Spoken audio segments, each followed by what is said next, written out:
Essentially, USDAI is taking tokenized GPUs, and people can use them as collateral for a loan, and those loans are then issued in stable coins. And if I understand correctly, the stable coins are uh, two faceted. There's actually two types of stable coins. One of them is your traditional type of stable coin pegged to a dollar, and the other is a type of stable coin that is um, kind of like a liquid staking token, but on the stable coin side of things, where it's yield generating, it's yield bearing stable coin, and that value of that stable coin is it can fluctuate at times, and that's because of its existence on the secondary market, and I guess some other reasons which maybe you can help shed some light on here. So on that side of things, on the SUSDAI token, that LCT, I believe it's called the liquid collateral token, what pegging mechanism is in place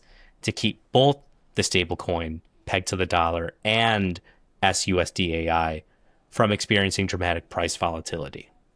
Yeah, I mean, I actually think so. This is a little bit of a naming challenge because anything that starts out denominated in dollars and accrues yield, people will bucket as some kind of yield-bearing stablecoin. But fundamentally, I think of stablecoins as something that's used for payments, not something that's used for yield. And so what we're really doing here looks more like a bond index, maybe. I guess we'll have to figure out what the right naming is as an industry, but synthetic dollar is what we call it. But basically, right, so you have two components of the protocol. You have USDAI and SUSDAI. USDAI is actually a stablecoin. It's just backed by treasuries. It's built on top of M0, which is basically a stablecoin as a service. So the backing of USDAI short dated treasuries, your redemption for that is, T+1 or T0. So basically just a straight up stablecoin redeemable for dollars. And then your second component, SUSDAI, is really kind of the meat of the offering and really what we're focused on. And so SUSDAI is a mix of a backing of the treasuries for capital that's not been deployed. So you have sort of a floor yield of 5% no matter what on the SUSDAI because that's the treasury component. And then you have the actual infrastructure loans. And those infrastructure loans, as you mentioned, there's sort of these like initial pods of capital, and those pods of capital have shares in those pods that are represented with the ERC20s. That's the liquid credit token you mentioned. Those are then sold, basically deposited to the backing of SUSDAI. And so SUSDAI is also a share-based accounting system where you have, a variety of assets backing it, and your net asset value is, the value of SUSDAI and what that trades at. And so if you have kind of a 15% blended yield over the course of a year, then when you minted one SUSDAI for a dollar, a year later, it'll be worth $1.15. And so that's kind of the main product, right? That ultimately you get to have for all these different pods of capital and different tranches within those pods and different, credit profiles and all this stuff. It all just rolls up into this single yield bearing token.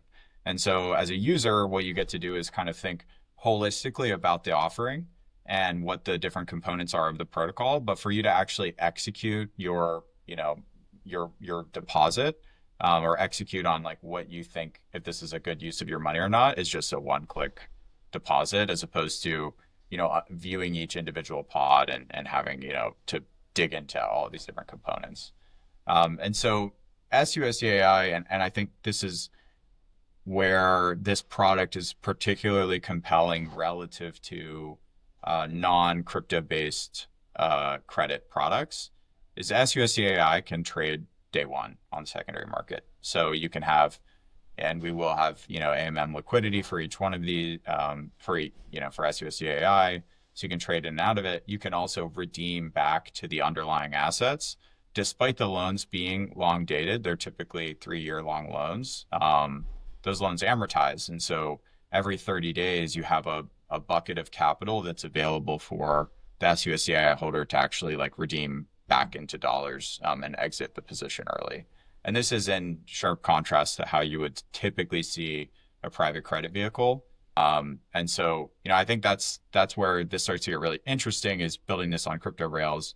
You have this ability to plug this into the rest of DeFi so you can trade in and out of your tokens on AMMs, but you can also get back leverage on Euler, Morpho, Aave eventually. And then, you start to see, okay, you have a base 15% yield, but I can maybe lever this up, a couple of times. And, now I'm getting, higher yields on the position and stuff like that. All of that permissionlessly. Obviously, this is the beauty of having DeFi rails plugged into the rest of the product.